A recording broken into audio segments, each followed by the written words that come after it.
Hey guys, this is Hell Hades. This is going to be another Raid Shadow Legends video.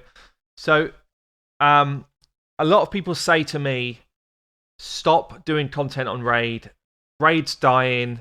Find yourself another game. We don't want you to kind of fall to the wayside, which actually I really appreciate because I've started doing content creation as a full-time job, and I actually gave up a very well-respected, consistent role, quite a senior role in a blue chip company in sales to do this. But this is my passion, and I would make the same choices again if I had to.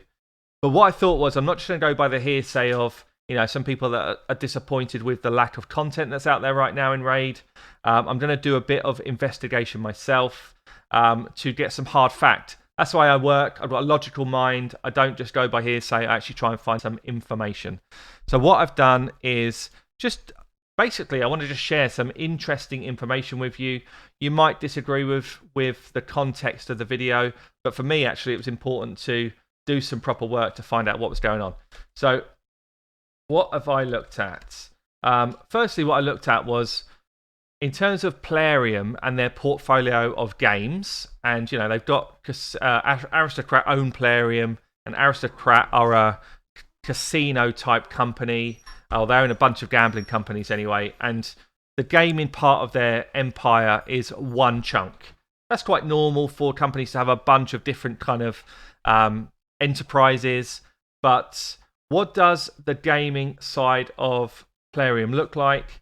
And you can see here through this site that I'm using, Sensor Tower, Raid Shadow Legends easily sits as their #1 game with the most downloads by a long way and the most revenue by a long way.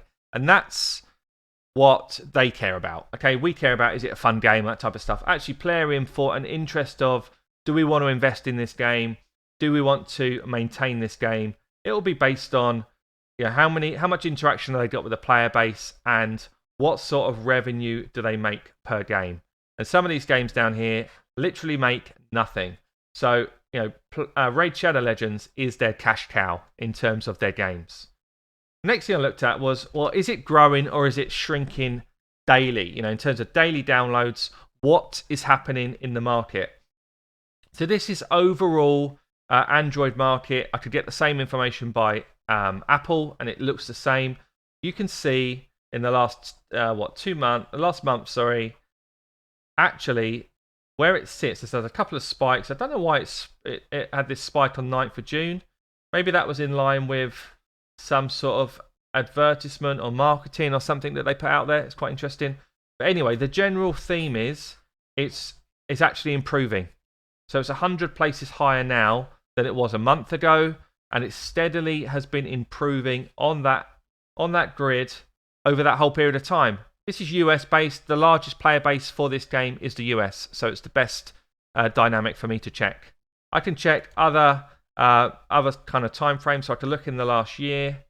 Can I? Maybe not. I can't go back that far, so I'm not paying for this. But you can see here over the last few months, it has gradually, there's dips and curves and stuff, but gradually it's been improving. So for me, it's a bit of a, okay, good. I'm back in at least one of the improving games in the market. That's what I look at that as. The next thing I look at is, on a daily basis, is it still getting downloads in its category? So for role-playing games, this is for now for iPhone, so for the Apple market. I can look at the same information for Android. It's actually better for Android than it is for Apple, slightly. But in the whole role-playing genre, it sits as #5 for the day. And in terms of revenue, it sits as #5 for the day as well. This was yesterday. If I look at it a day previous to that, it's always up there, top 5 for downloads and for revenue for the role-playing genre. So that shows me that at the very least, there's a lot of new players that come to this game, which means that it's still worth my attention. It's still a game that's worth me devoting time to. I then looked at, well, how has it performed in the role-playing genre over, and when I'm looking at it against some of its kind of big rivals. So it's actually sat as number 1 or 2 pretty much across the board for Android for the last month. Number 1 or 2. This is so we looked previously there for Apple. This is Android. First or second for most downloads across the last month in role-playing category. If I then pitch it against its competitors, so I've got Summoner's War in here, I've got Marvel Strike Force, I've got Exo Heroes, I've got 7 Deadly Sins, and I've got my second game, which I play a lot actually, Dragon Champions. I pitched them all up against each other. So let me turn them all on one by one so you can kind of see where they sit.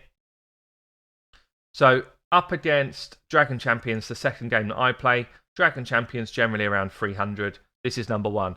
Now Dragon Champions for me is a true free-to-play version of Raid. That's why I love it. I don't want a second game that is going to sink a ton of my cash into it. Dragon Champions, really fun game.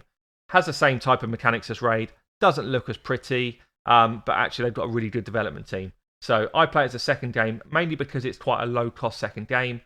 Come and get involved if you want to. I'll put a link below. There's also a promo code which gets you some freebies. Worth doing, guys, if you're interested in a second game that's not going to break the bank. Let's have a look then versus one of the games that's been in this genre for the longest time, I believe, which is Marvel Strike Force. So Marvel Strike Force actually has had the most downloads of this type of genre at all, but doesn't get as many downloads as Raid does on a daily basis now. But it's constantly between kind of 5 and 15th, or 20th, let's say, between 5 and 20th on the downloads in this genre, role-playing. So Marvel Strike Force, still a really popular game. I actually think I could probably get on board with that game because it is... I love Marvel. I love Marvel as a concept. But it's more of a hero, sort of fragment collector like Dragon Champions than it is a true kind of Raid-style gotcha game. If we then look at a couple of the ones that have popped up more recently, so Calibria is kind of rolling in. That's Summoner's Wars. Summoner's Wars is rolling in 40 to 50. This is one of the biggest games in the market. Average 40th to 50th, so definitely lower than Raid. If we look at 7 Deadly Sins, around sort of 30th again, so not as popular as Raid. Have I missed one there? No, the other one then, which is the one that everyone's talking about right now, is Exo Heroes. Exo Heroes is pretty much first or second as well right now. So if I look at this, better graph to see it actually. Came out end of May and is performing very well. And it looks like it's a game that is going to be around for some time, or at least it's had a lot of love in a short period of time. So a lot of people say to me, forget Raid, Exo Heroes is where it's at. Actually, they're kind of, at the moment, neck and neck. It looks like Raid's holding its spot. Exo's dropping down a bit. It could be purely because Raid markets so well, but they've been doing that for a long time. And this is not a game that's now new in the marketplace and is getting kind of fresh views. This is a game that's been around for a long time now, over a year. So for me, this gives me some sense of relief, I think is the right word. So how does it do on a kind of month-by-month basis? We kind of saw it earlier, but I was keen to see what the reviews are like. And I'll compare that to Exo Heroes in a minute. So overall, they're telling us they've had over 10 million downloads, which is pretty solid. Last month alone, a million with an 8 million revenue, which we saw earlier. In terms of reviews, pretty much I'd say here it's 60% positive to maybe a bit more, maybe 65 to 35. 65% positive, 35 negative, and that's quite consistent across the board for the last month, which I guess is understandable because there's quite a big cost associated with this game. If I look at Exo Heroes, there's a much smaller negative proportion, so maybe 10% instead of 35%. So that does tell me that the new players that are coming into Exo Heroes are enjoying the game. possibly more than the new players coming into Raid Shadow Legends. And I'd imagine that's probably a price wall thing. If I look at Dragon Champions for the same thing, because Dragon Champions for me is the kind of free-to-play equivalent. Let's see what we've got here. Something's going on here, which has kind of caused negativity. But generally, you'll see it's much smaller because it's a much smaller game base. But there's a lot of days where there's no negativity at all. There's a weird sort of spike here. Something weird must have happened here. Maybe that was when they announced they were going to delay the patch a little bit. I'm not sure. But I guess, to my original question, is Raid Shadow Legends dying? Do I need to jump to another game? I think the answer is no. Raid, for me, is still the standout game in this genre. And I think that information there proves it. Visually, it's the best game out there. In terms of content in the game, I think it's up there with most.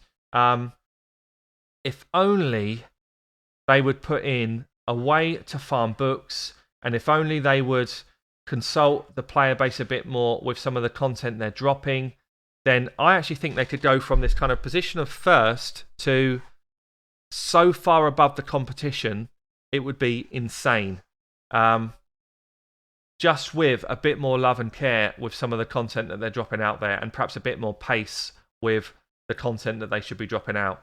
But, I mean, hopefully that's interesting, guys. It was interesting for me to do it. It certainly was surprising for me, some of the results there, but in a good way. So, for me, Raid is going to continue to be my main game, at least until I see some sort of evidence that it shouldn't be. And for those that are kind of just joining it from the start, you're actually joining a great game. We just need to get the content creators working for us much hard. Not content creators, the developers picking up their feet and getting going again. Anyway, I've been Hell Hades. I'll catch you in a video soon.